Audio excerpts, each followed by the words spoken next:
Pagtukoy ng tiyak na lokasyon gamit ang parallel at meridian.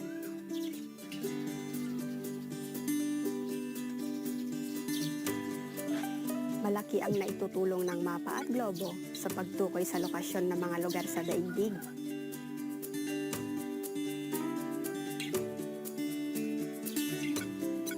Ginagamit ang mga imahinasyong guhit sa globo upang hatiin ang daigdig sa mga bahagi.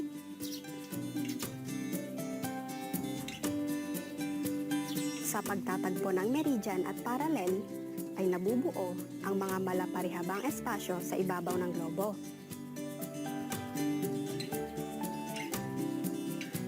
Grid ang tawag sa kabuuan ng mga espasyong ito.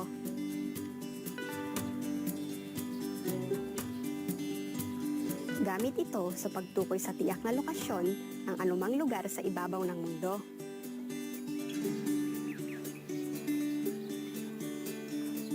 Ang pagtatagpo ng mga likhang isip ng mga guhit sa kabuuan ng grid ay ginagamit sa pagtukoy ng eksaktong lokasyon o tiyak na kinalalagyan ng isang lugar.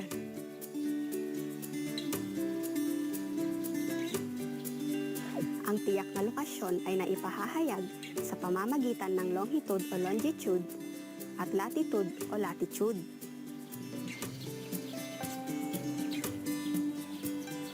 Ang bawat isang guhit sa mapa ay may itinakdang degree.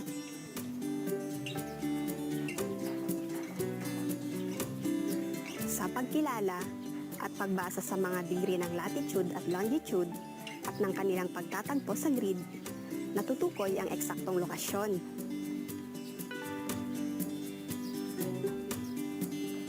Ang longitude, ang angular na distansya, pasilangan o pakanluran mula sa prime meridian.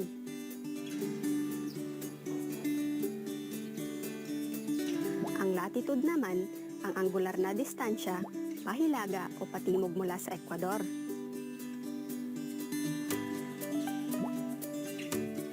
Ginagamit ang degree at minute na unit sa pagsukat ng longitude at latitude.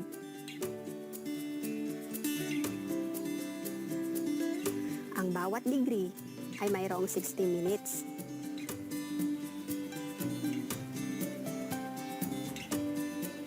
Maaaring isipin ang mga parallel at meridian hindi lamang bilang mga guhit sa ibabaw ng daigdig. Ito rin ay tumatagos patungo sa sentro ng mundo kung saan sila nagtatagpo.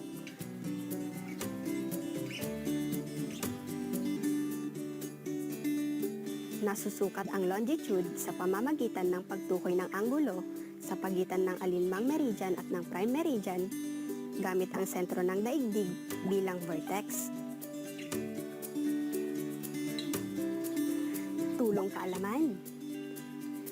Ang vertex ay ang punto kung saan nagtatagpo ang dalawang panig o ang linya ng anggulo.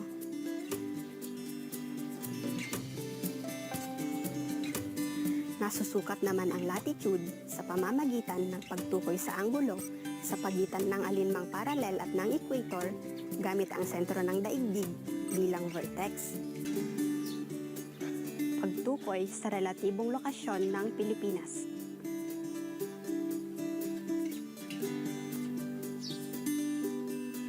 Tulad ng nabanggit sa simula ng araling ito, isang paraan sa pagtukoy ng kinaroroonan ng Pilipinas ay ang relatibong lokasyon nito.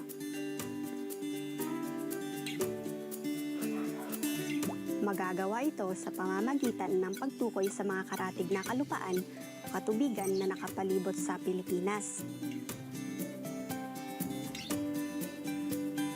Tulad sa tiyak na lokasyon, Magagamit din ang globo sa pagtukoy ng relatibong lokasyon ng Pilipinas. May dalawang paraan sa pagtukoy ng relatibong lokasyon ng Pilipinas, ang insular at ang vicinal. Insular ang paraan sa pagtukoy ng mga katubigang nakapalibot sa Pilipinas. Bilang bansang arkipelago, napalilibutan ang Pilipinas ng mga katubigan. Ang Pilipinas ay nasa timog ng Bashi Channel, kanluran ng Pacific Ocean, hilaga ng Celebes Sea, at silangan ng West Philippine Sea. Bisinal naman ang paraan sa pagtukoy sa lokasyon ng Pilipinas batay sa mga kalupaang nakapalibot dito. Timog ng Taiwan, hilaga ng Malaysia at Indonesia, kanluran ng Guam, at silangan ng Vietnam.